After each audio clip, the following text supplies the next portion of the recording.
اسرائیلی نژاد امریکی صحافی براک روید نے اس دعوت نامے کی ایک تصویر بھی شیئر کی تھی، جس کے مطابق جمعرات کو سوئٹزرلینڈ کے شہر میں صدر ٹرمپ کے بورڈ آف پیس کے چارٹر پر دستخط کی تقریب ہوگی، جس میں شرکت کے لیے عالمی رہنماؤں کو دعوت نامے بھیج دیے گئے ہیں۔ یعنی کل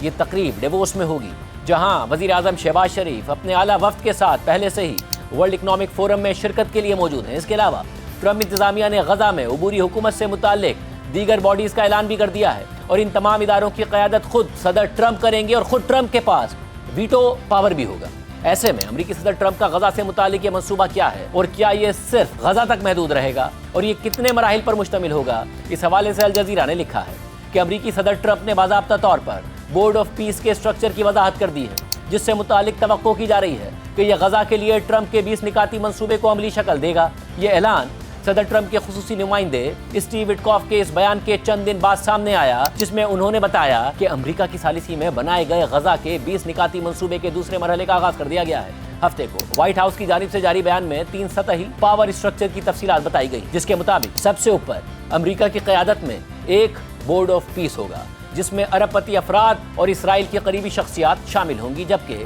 بلغاریئن سفارتکار نکولے ملیدینوف کو بورڈ آف پیس کا ہائی ریپرزینٹیٹو مقرر کر دیا گیا ہے۔ وہ غزہ میں حماس سے ایک فلسطینی ٹیکنوکریٹک انتظامیہ کی طرف ٹرانزیشن کی نگرانی کریں گے، جس کی قیادت علی شوس کریں گے، جو فلسطینی اتھارٹی کے نائب وزیر رہ چکے ہیں۔ اس کے علاوہ امریکی حکومت نے ایک غزہ ایگزیکٹو بورڈ کے قیام کا بھی اعلان کر دیا ہے، جو ہائی ریپرزینٹیٹو اور national committee for the administration of Gaza یعنی فلسطینی ٹیکنوکریٹک انتظامیہ کے ساتھ مل کر کام کرے گی۔ الجزیرہ کے مطابق اگرچہ امریکہ اسے غزہ کی تعمیر نو اور خوشحالی کا روڈ میپ قرار دے رہا ہے، لیکن فیصلہ سازی کے اعلیٰ ترین ادارے سے فلسطینیوں کو باہر رکھنا اس بات کی نشاندہی کرتا ہے کہ مستقبل کے گورننس اسٹرکچر کے تعین میں فلسطینیوں کا کردار بہت محدود ہوگا۔ وائٹ ہاؤس کے بیان کے مطابق فاؤنڈنگ ایگزیکٹو کونسل سب سے اوپر بیٹھے گی۔ یہ ادارہ مالی اختیارات رکھے گا اور اسٹریٹجک ویژن طے کرے گا۔ اس کی صدارت صدر ٹرمپ کریں گے، جن کے پاس ویٹو پاور بھی ہوگا۔ صدر ٹرمپ کے علاوہ ایگزیکٹو بورڈ میں